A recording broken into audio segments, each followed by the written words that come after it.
Bakery biscuit বানাতে চাও? রান্নাঘরে চলো, একটা পাত্র নাও, মেজারিং কাপের 2 কাপ আটা আর হাফ কাপ সুজি আর একটু সাদা তেল দিয়ে ভালো করে ময়ান দিয়ে নাও।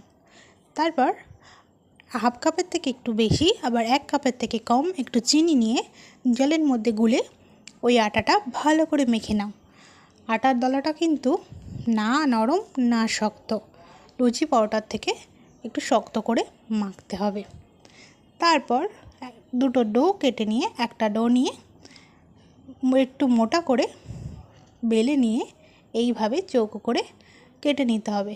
তারপর ছুরির পিছন দিকটা দিয়ে একটু ডিজাইন করে নিলেই কিন্তু বিস্কুটের ডিজাইন রেডি।